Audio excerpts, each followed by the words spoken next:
I'm Dr. Harry Somaraju, and I'm a personal transformation facilitator. I help people transform their draining, debilitating, distressing emotions like stress, anxiety, and anger into sustainable happiness using a method that I have developed that combines time tested and scientifically validated protocols of mindfulness meditation and heart rate variability biofeedback, both of which have got a lot of scientific evidence. And I will be talking to Prosper uh, as much as possible. I'll explain about these things. Thank you very much. Welcome to the show.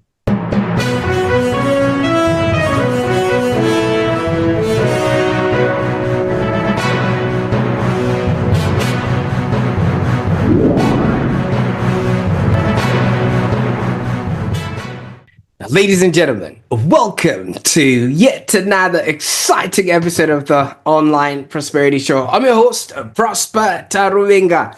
And today, we've got a guest whose journey is as transformative as it is inspiring.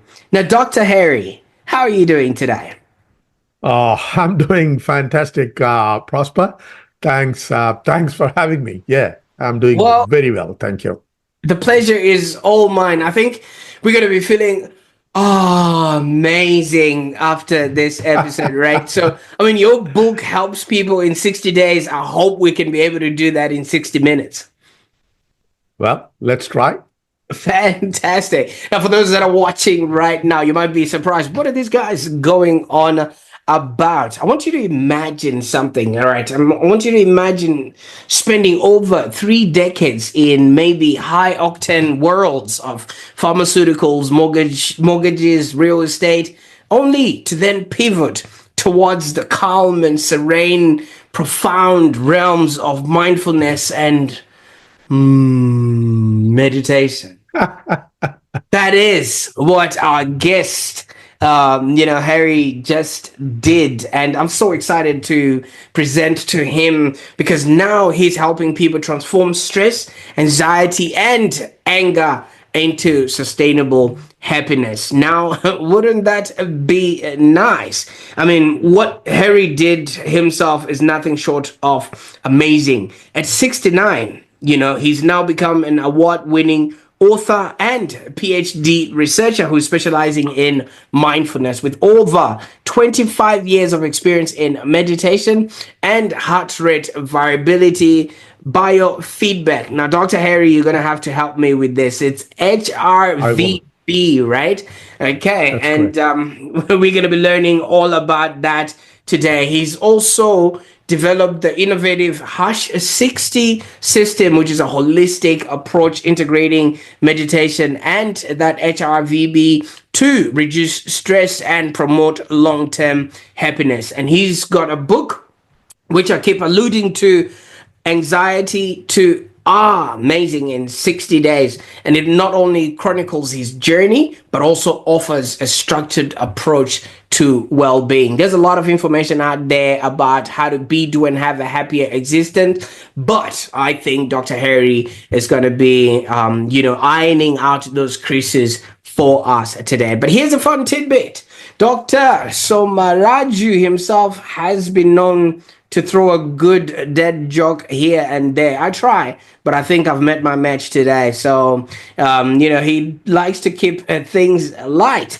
And even though we're going to be talking about complex and heavy subjects, I think this is going to be an enlightening episode for those that are to watch today. So prepare for a conversation that's as enlightening as it is entertaining. Now, Harry, I could go on and talk about things I'm not even qualified to even get started on. Tell us, after 35 years in sales and management across all those industries, what inspired you to then get started on this journey into mindfulness and meditation? Who hurt you? That's a good question. The business hurt me, mate, and the global financial crisis hurt me. The last business that I was doing, I was I owned a real estate company and a Mm. mortgage broking company together in New Zealand. And then the global financial crisis happened, and that put paid to a number of businesses across the world. And one of the businesses that suffered was ours. Uh, so at that time, the thing we could have done was just sit back and conserve all our finances, the capital, and come back at a slightly different time. So, but I decided, okay, this is a door closing. So let me look around me and see if there is another door open. And one of the doors I wanted to always go through, but could not, was academia. So that's how I went through that door, made a pivot, went into something that I personally practiced, which is meditation. But also on the side, I was studying psychology. So it was a kind of a marriage that was forced to some extent because of the difficulties that our business experienced. But also, it is something that I have always loved to do. And that is something the majority of people all over the world will benefit from. So I said, okay, let me investigate this popular mindfulness in a scientific manner. See what is the scientific proof that is available to it. And that's how I started studying. But then I had to do my graduation, my master's, and of course, dedicated my PhD to investigating mindfulness. So that's how I kind of uh, got into mindfulness from 35 years of a rat race. Thank you so much for taking us on that journey there, because I can remember, when the global financial crisis hit, it was all to do with money. Banks, people had Great. over borrowed, and the banks couldn't sustain that, etc., etc. So you can only imagine, if you are in the in the thick of things, being in the real estate and mortgage industry, your doors were completely shut. But what was life like in that 35 years for you? What was your sort of typical day like? Yeah, very difficult to put a typical day because it was so varied. It's always, I was in either selling directly myself or training people to sell and managing managers, sales staff, and those at absolutely the coal face and what have you. So no 2 days were very similar. But if I had to put my a typical day, it was spending time at the either in the field directly facing the customers or in an office coordinating all the efforts to manage a company and manage a team of professionals, lots of telemarketers in New Zealand, Australia, India, everywhere, spread all over the world, and then salespeople going and selling investment properties. So sitting in the office, but by evening, I always, more often than not, I was back with my family. Mm. But the day itself, for 25 years, as long as I can remember, has always started with a bit of meditation. Now, I wouldn't say that I've done it every single day, and that is one of the things I emphasize in my book itself, that one has to be flexible with that kind of a practice. Life catches you up. It's very difficult to keep on doing it in a rigid manner. You need to be a little bit flexible, give and take.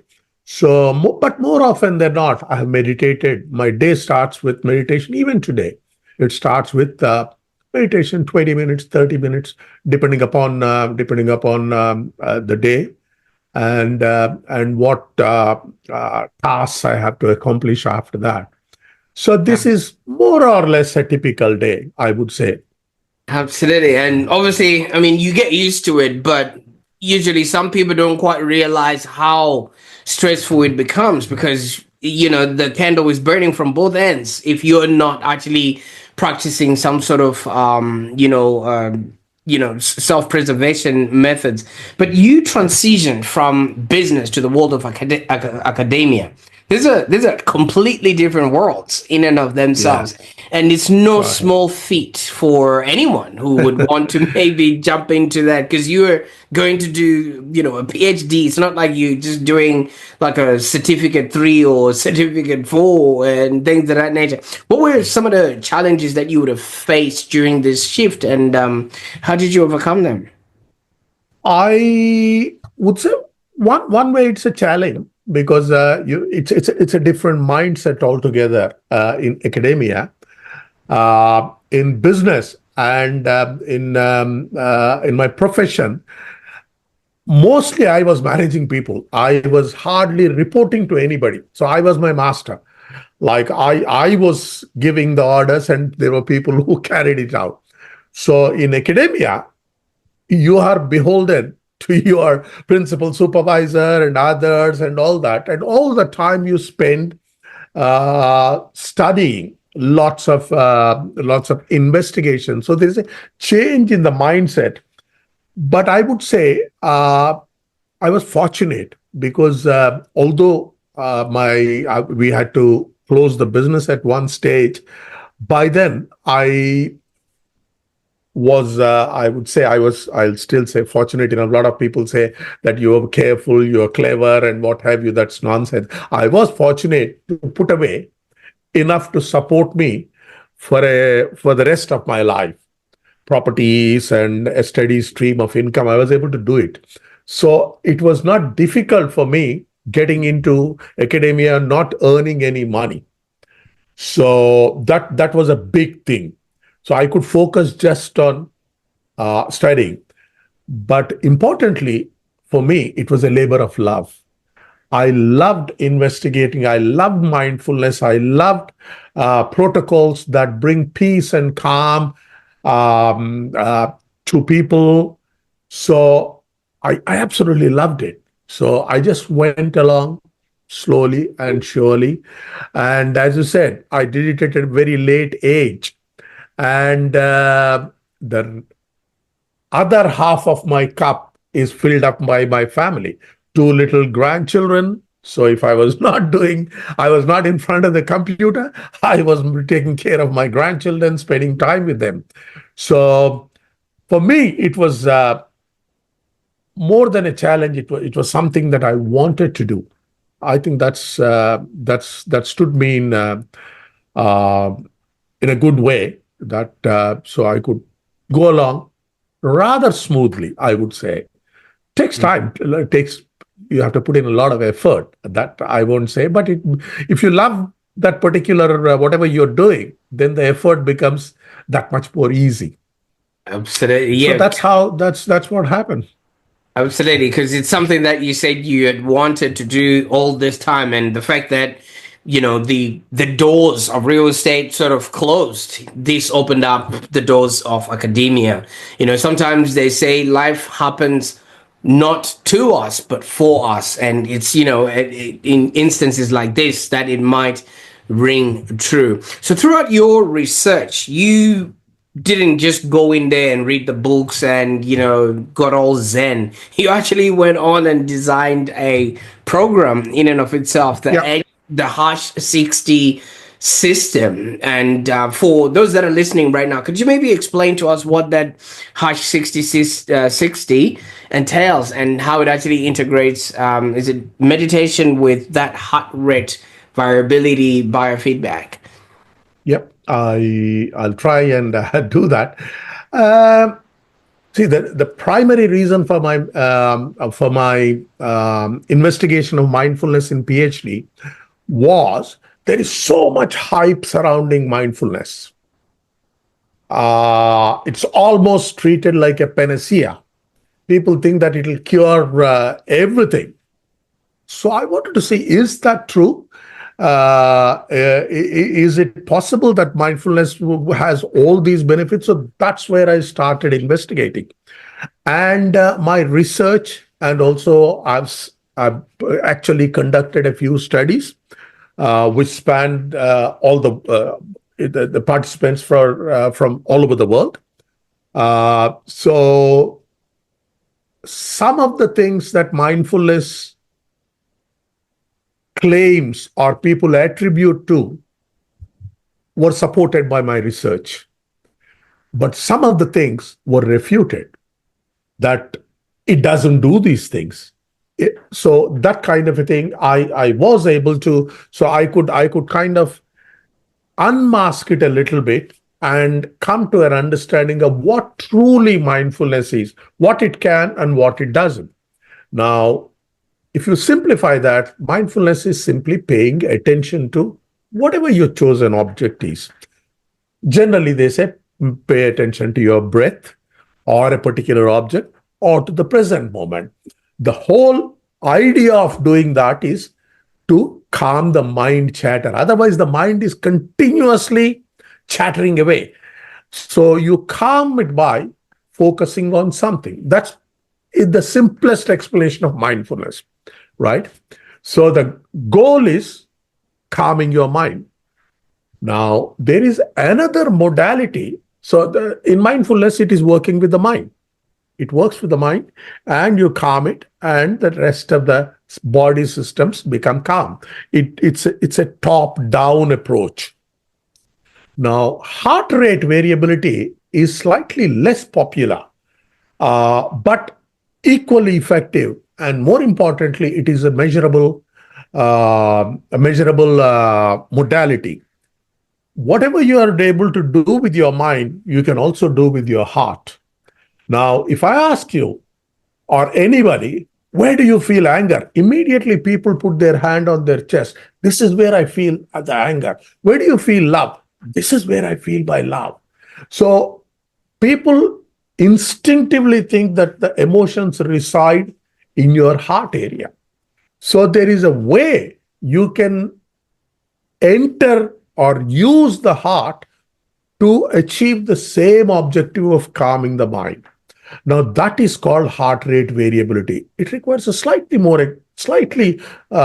little more explanation. Unlike what people normally believe, heart doesn't beat exactly. All the interval between the beats changes. It's not tuck, tuck, tuck, tuck like that. It's tuck, tuck, tuck, tuck, tuck, tuck. So the interval between successive heartbeats changes. Now that is called heart rate variability. There is a variability between successive heartbeats. People have found, as early as about 90s, people have found that the higher the variability, the calmer you are. There is a psychophysiological calmness if your variability is higher. And when you are younger, your variability is higher. But as you get older, or if you have a chronic disease or you are under stress, the heart rate variability goes down. It's not heart rate, mind you. It is just the heart rate variability, the interval between two successive heartbeats. So the idea is, by doing certain practices, for example, pranayama, the breath work, a lot of breath work, you breathe in a certain frequency and exhale longer, thereby you are calming the heart by stimulating the parasympathetic nervous system. So you achieve the same thing. And once the heart is calm, here comes the clincher. Heart actually drags the brain. It is called entrainment. It drags the brain to become calm. So you're working with the heart and slowly calming all the body and also the brain, right? So this is a bottom-up approach. Now, if there was a way you could combine meditation, which is a top-down approach, with heart rate variability, biofeedback, which is a bottom-up approach, Should it not be fantastic? I thought it would be fantastic. And hash 60 protocol teaches exactly that. It combined, there is a step by step instruction in my book. And also, I teach people how you can combine heart rate variability with mindfulness. So you are calming yourself top down, and also you're calming yourself bottom up. So there is a synergy between both. And that's the basis for heart rate for hash 60 holistic approach to sustainable happiness. But there is one more small thing: biofeedback. Now many people, when they do meditation, they become all enthusiastic. When they start, they say, oh yeah, my life is star sorted, I'm going to be very peaceful from now on. They practice for 1 day, 2 days, 1 week, 10 days, and then the practice slowly dissipates. Life takes over. The reason being, you can't actually see the benefits in a tangible way. Whereas with heart rate variability, the biofeedback, you can actually see it on your computer in fantastic color graphics, how you are improving from day to day. So that kind of inspires you to continue with your practice. And that's what I have integrated into Mm, my program. So that's heart rate variability biofeedback combined with mindfulness meditation. I hope it was not too long. There's a lot.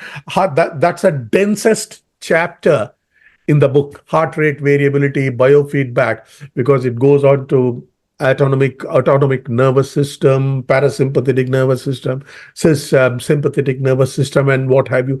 Slightly dense this thing, but I've tried to make it easy to understand. But the simplest thing is you can embark on very easy practice. Anybody can do that, and the beauty is in 2-3 days time you can start seeing the improvement. 2-3 days. I'm not saying this. There is copious amount of research, copious tons of research has been published on heart rate variability. So 2-3 days you can actually see your psychophysiological state improving.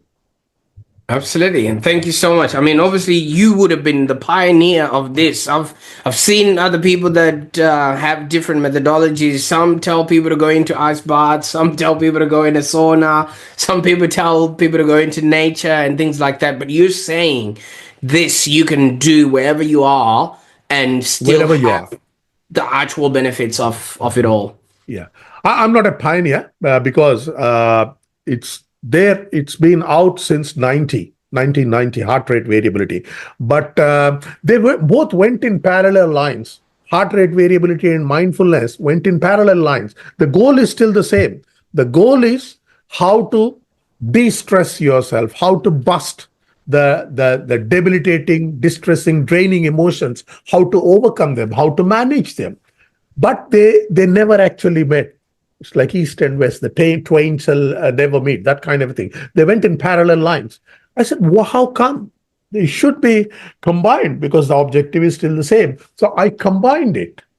So you can say that my program is one of the few. There are a few out there, I would say, but integrated completely. That was my objective, to integrate it totally so that people can practice both without seamlessly combined. Uh, and it can be done in the moment stress, long-term stress, you name it, you can try, you can manage with that.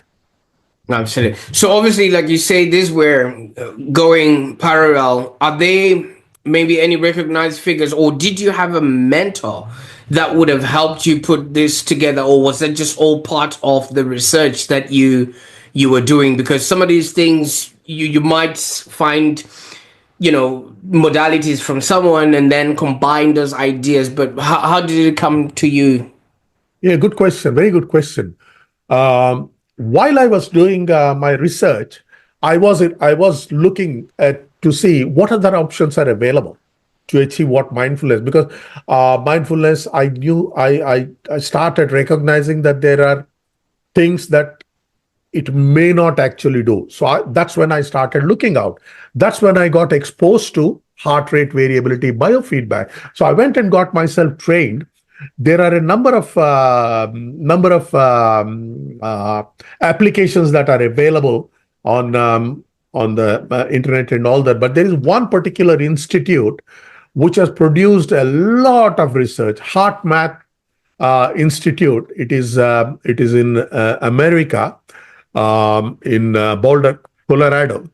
I got myself trained as a heart math intervention professional, and they have produced enormous amount of data, enormous amount of scientific evidence, and I've used them, and I've used their permission to use their research in my book. So that is there. Some of the figures that I've produced in the book have been taken from their research, and everything absolutely scientifically validated, published in top scientific journals. Mindfulness was not a problem. Mindfulness, there is so much amount of research available, apart from, of course, ancient wisdom from Buddha's time. It has been coming, mindfulness. In almost every religion, mindfulness is there in some way or the other. But Buddha kind of gave very specific way to practice mindfulness. And of course, my entire research was based on that. So that was not an issue. Here, I had to go out, actually get myself trained, and work with them. Mm, So, and absolutely. in one of the things that I will be doing in the coming this thing in the coaching that I will offer to people one on one, I'm collaborating with them to do assessments online. So I can sit here, assess in 5 minutes what your psychophysiological state is in terms of hard numbers,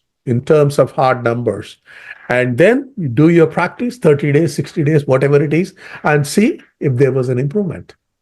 Absolutely. I mean, obviously, I like learning new modalities and new ways of being, but this is just a combination of pre-existing, um, you know, philosophies that you've actually sort of put together. Now, there's science on the heart rate variation that you're talking about, and then there's also science about the meditation. But since you have combined this, my question to you, Harry, is does this actually work on humans? I mean, how has this practice maybe worked or maybe transformed your life, maybe personally or professionally or things of that nature? Professionally, I ended up writing the book. Personally, I'm at peace. But then I can't attribute everything to this practice, because I'm in a personally in a very good space. So I can't attribute everything to this. But at the end of my PhD, there was after I developed this protocol, I could have taken it to my a postdoctoral study level and actually investigated this thing in a professional academic setting. But when I completed my PhD, I completed it just after COVID, and all the universities were bleeding. There was no money in the universities, and I didn't have any opportunities to do any postdoctoral study to investigate the protocol. uh, that's when I decided, look, there is copious amount of evidence independently for this. There is copious amount of research studies for this. Combining, I thought I'll take it directly to the people. And all my close friends, relatives, and I myself, we practice that. And I'm not inventing something special. I'm only saying that this is there, this is there. Use both of them together. See for yourself. The Fantastic. Buddha's Buddha's edict very popular edict. It's in Pali, ancient, the language in which Buddha spoke. Ehipasako, come and test for yourself. That's the translation of Ehipasako. Come and test for yourself. See for yourself. Absolutely. Now, And Harry. the beauty of this is you can see hard numbers. You don't have to do anything. Every session, you can see where you are. Absolutely. I like that. Now, Harry, when you go out and say to people, Eddie Basako, you've achieved success for your own self, with the book and the system, congratulations. How have, Thank you. first of all, how have you been maybe sharing this information to others, and what sort of response have you been receiving when you say Eddie Basako to those people? People don't understand. Anyway, Pali language itself is dead now. Uh, of course, that's the reason I wrote the book. That is the precise reason I wrote the book. And it has received raving, very good reviews. And also, it has won a literary award. So people are buying the book and reading it, and that's how I want to disseminate, because I have explained the philosophy that gave rise to this, and the science, and the method. The book itself is divided into three parts: the philosophy that gave rise to these things, the science in the middle, and the actual practice at the end. So some people who have picked up the book have come back to me, said, "Oh, what about this? What about this? What should I be doing this?" So that's where I have understood that people are different. Everybody has got unique needs. So the only way I would be able to help people, or that's one of the main ways I would be able to help people, is actually offer one-on-one kind of coaching where I can address their needs with this particular system that I have developed, but also other things I've got myself training in. I was certified recently as a lifestyle medicine and wellness coach by Harvard Medical School.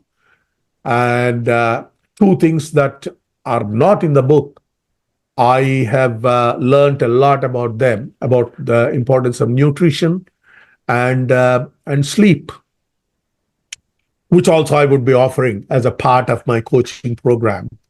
And so basically that the response has been good, but it is not overwhelming. People are not queuing up in front of bookstores to buy the book or anything like that. Slowly it is going. Reviews are good, all very good reviews. And somebody has recognized an award. And the book also is come to a semi-final stage in another book award platform. So it's in semi-finals. Hopefully, I'll get another award. Who knows? Who knows, man? Fantastic. And obviously, congratulations on all those accolades. Now, you did mention, Harry, that, people are different. I mean, if you look at my fingers there, no two fingers on the same hand are of the same height. Now, somebody might be looking at this and they're just rolling their eyes. Obviously, people are entitled to their own opinion, whether it's Yeah. it's how it feels or what.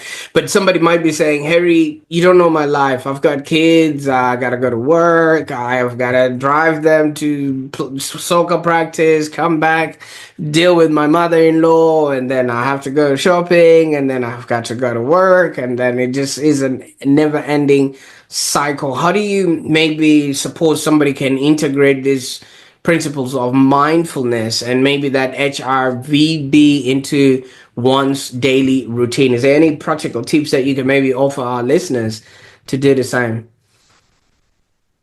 Yeah. I had to perforce. I was just straight answering your question. Therefore, I had to leave out a couple of other parts of the book as well, because the book and the system Hash 60 is a holistic program. It is not just this is only one part. The meditation is just one part. There is a previous part to that, which is actually deciding how you want to live your life, clarifying your values, and how you want to live your life. So there is a big protocol. It's a four-step protocol, basically, Hash 60. This is only one part, which is meditation. The first part is actually clarifying your values and deciding how you want to live your life. Okay. Now, the scenario that you have described of getting pulled hither and thither, because life does that. Now, what is your priority is based on your values, what you have decided for yourself. And I have, again, those are also I have dealt with at length how you can come to a situation. I'll give you a small example.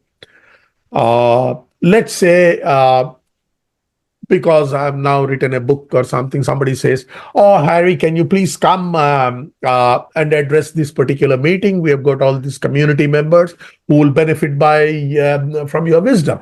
Can you come?" But I've got an interview with Prosper. So what's my priority here? Now, although in hearts, I would like to go and help all those people, my priority now is this one. So deciding priorities is a major thing. And I have described about a time management matrix where you put different things that you do into different quadrants. The ones that are most important for your life always gets postponed. Working on yourself, doing your meditation, doing your self improvement, all those go down haywire. The things that you are attending to are the ones urgent. Phone call, there is a phone call, you urgently go and attend. But whereas that same urgency you cannot apply to your meditation. So I have described a time management matrix, which became very popular. It was originally proposed by Stephen Covey, The 7 Habits of Most Effective People, the seminal book. And I've taken it from there and I've integrated into my book as to how you decide on based on the number of tasks. Like all the tasks that you have described, you can manage them by putting them into the right slots, what you are going to allocate time to. Paradoxically, people think that there is no time for meditation or HRVB in this particular case. But when you do that, it appears the time expands. You actually become grounded, slower, better decision making, more focused. You can get more accomplished and not time wasting, not sitting in front of the TV all the time, binge watching or doing your social media all the time on the phone. You can decide once you know your priorities. So that's a very important part which I've left out because based on the question, but that's a big part of my protocol. You do that, only then you come to meditation. Meditation is for integrating the things that into your own neural architecture. But there are other things that you have to do. It's a holistic approach. It is not just walk in the nature, you'll be all right. No way. If you have picked up a big fight with your partner and go walk in a small garden or wherever park, you think the problem will be solved? The root cause is elsewhere. You have to address your relationship issues, aren't they? So that's what is equally important. One thing doesn't solve the problem. Meditation is one part. There is and after all this, there is one more part. The last part is actually whatever you have learned, you have to integrate into your life. Otherwise, you do fantastic meditation and you feel all peaceful and calm. You get up, go out, life catches up with you and you've forgotten. So I have also described certain routines and rituals which help you integrate it into your life so that everything happens on an autopilot. So this is the program. It is Mm, not just meditation, HRV. So this is the entire program. absolutely. I really appreciate that because, I mean, you did allude at the end that you would have, gotten yourself all calm and everything else, and then you just go outside your door and life hits you just like that. Boom, boom. It's just somebody who comes with a car, and all of a sudden you have to reset. But you say there's tools and ways for you to put yourself Absolutely. in calm. Now, And without that, it won't work, man. Without that, without putting all those, it doesn't work. You uh, can't learn one thing and expect that your life will be sorted. That mm, is unwise. You have to put everything in place for it to work. it's not. Physical exercise. I emphasize very highly on physical exercise. You have to do take care of your body. It's like showering. You can't just shower once and think that's it for the rest of your life. No. You have Every to. day you got to do this and you got to enjoy it. I've tried to make it enjoyable that but well, it's up to I can only show the path. It's for people to take it up and actually practice. There is no substitute to that. Mm, thank you so much. Now, for those that are listening right now, how can our listeners maybe connect with you and maybe learn a little bit more about your work, or maybe get access to your book and also the Hash 60 system? The book is available all over the place. It's in all formats. It's on Amazon and all the online retailers, Google, Apple Books, everywhere, Kobo, Barnes and Noble, everywhere it is available in both forms. That is as a online version, Kindle version, online version, ebook, and also paperback. But also it is available as an audiobook. Its audiobook has been available only for the last 20 days or less than a month. So audiobook is also available. People can buy from anywhere. And our audiobook at the moment is still, because it's an introductory offer, it's only $7 for the book, audiobook, if somebody is interested. Uh, and also I have my website. It's www.amazingin60.com. So people can go there. And very shortly, about 15th of Feb onwards, I will be promoting my course, which has got a separate landing page and a website for itself. People can go there and book themselves, because what I've written in the book is a general version. It's applicable across the board. But people have individual needs. There are things that are troubling different people in different stages of life. Everybody has got different problems. So for that, that's what people have come back. They ask, why don't you start a program, online mentoring program? So in that, I will take a few candidates to start with and offer individual coaching. So these are the ways they can people can either get the book itself or get a coaching program, book themselves in. There'll be a free call when they can call and find out whether they're a good fit for whether I'm a good fit for them, whether they are a good fit for me. So that'll be a free call as well. Absolutely. Thank you so much for letting us into your world like that. So I'll be putting in all those show notes so that people can actually, sort of get started with their journey, and all those links in the show notes below. Now, Harry, I mean, obviously, you've taken us on a journey, and you've shown us where you've been and things of that nature. I was actually just looking. One of my clients is a real estate agent, and he is on the lookout for real estate agents that can come and join his very, very busy firm. Could I put your name, across so that you No, can? nah, nah, no, no real estate anymore. Done. This is my life. This is my life. Helping people. I will be involving myself in community coaching as well. People in the community. This is my life. Selling is done. Fantastic. I just had to If ask. if he's interested in me coming and coaching his staff, I'd be more than happy. Make them more productive, make them happier, and happier people produce more. So I can do that. Oh no, he's looking for an auctioneer. So I thought you could you could get That back into that the high life is stakes. gone. Absolutely. Now, I'm really grateful for the time that we've spent together today. I mean, and all the other times prior and things of that nature. I think I've learned quite a lot based on your life story and your experience and what it is that you're, helping others be, do, and have. Because I visually believe in life, we're here to live, to learn, and to contribute.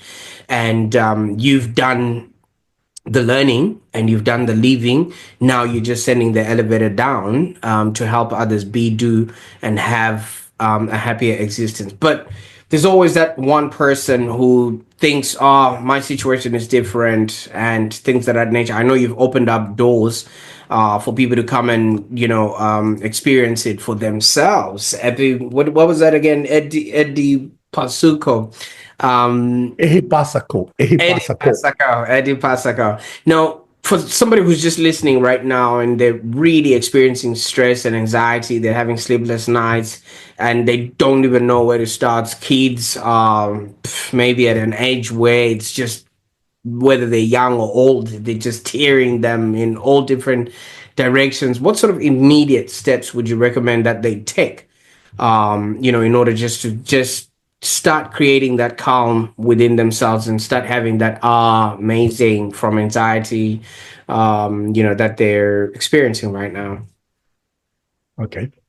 Now, on a long term, they have to sit down and work on what are their priorities, and do it in a professional manner, which I've indicated, time management matrix, where they have to put down everything. But that takes a long time. Even meditation, it takes a long time before people become calm. There is one simple hack, which can be, there are two simple hacks, I'll say. The first one, in a moment of stress, when a person is really under stress, and so what is happening is the sympathetic nervous system is activated, is stimulated. The heart is pumping faster. You're either angry or you're stressed because you have to run somewhere. The pupils are dilated, and digestive system is slowed down. It's all, everything is happening at the same time. So what you need to do is reverse that in that particular moment, which is activating the parasympathetic nervous system. Parasympathetic nervous system is otherwise called rest and digest. Sympathetic nervous system expends energy, and parasympathetic nervous system calms you down, cools you down. Now, the immediate way it can be done is sit down 2 3 minutes, 3 minutes of breathing, diaphragmatic breathing, hold, and breathe out twice as long. The count I have given is 1 2 3 4, breathe in, 1 2 3, hold, 1 2 3 4 5 6 7 8, exhale. So the total cycle from inhalation to exhalation, 10 seconds. That is in a minute, 6 breaths, 10 seconds per cycle. Now, there is again lot of research showing that this activates parasympathetic nervous system, particularly the vagus nerve, which calms you down. 3 minutes in the moment. And this is again described in the book. Long term, how you develop your this thing, but in the moment when you are stressed, this is what you can do. The heart is beating faster when you are under stress. So this one actually slows it down and increases your heart rate variability. 3 second, 10-second cycle. That's what it is. Absolutely, because half of the time we are being exposed to social media, we're being exposed to all these different inputs that are designed to be taking or increasing, our dopamine levels, and we don't know how to regulate and control that. So that will be quite, an instant relief to get us Yeah. to. This works anytime. When I go into a meeting or a difficult situation, whatever, I always do this. This is, and there is a particular way to do this. I've just given you a kind of a hack, but you have to generate the feeling in your heart. You should imagine that the breath is going out when you are exhaling through the heart, through the heart. And if possible, regenerate a feeling of love, appreciation, or gratitude in your heart area. So breathe through the heart. So this is a very crucial practice in heart rate variability, biofeedback. And another hack comes from nearly 2000 years back from Stoics. I've discussed a lot of Stoicism also because that's one of the philosophies that has given rise to my book, to the protocol. One thing, there are things that you can control. There are things that you can't control, right? Focus on, and they call the things that you can control internals, like my opinions, my greed, my anger. Everything is within me. They are internals. Externals, reputation, fame, name, money, others' opinions, these are all externals. Focus on internal. For example, somebody cuts across your car, right? You're angry. Why that? Now imagine it's not a car, but a trash can going in front of your car. Do you get angry? Do you curse? No. Say, oh, it's a trash can. That's it. So that is outside your control. Imagine somebody cuts across, think that that's it outside your control. You can't do anything about it. So this is another hack. My life is guided by that. Is this something I can control? Yes. What you're going to say as prosper, I have no control over. But what I can say, I have control over. My focus is here. My focus is not on outside. Just these two hacks. These are hacks. These have to be done in a more systematic manner. But you said, okay, for your audience, this is what straight away heart focused breathing. This is called heart focused breathing. And these two things. Is it in your control? Is it outside your control? And the the wisdom to know the difference between both. So that's Wow. it, man.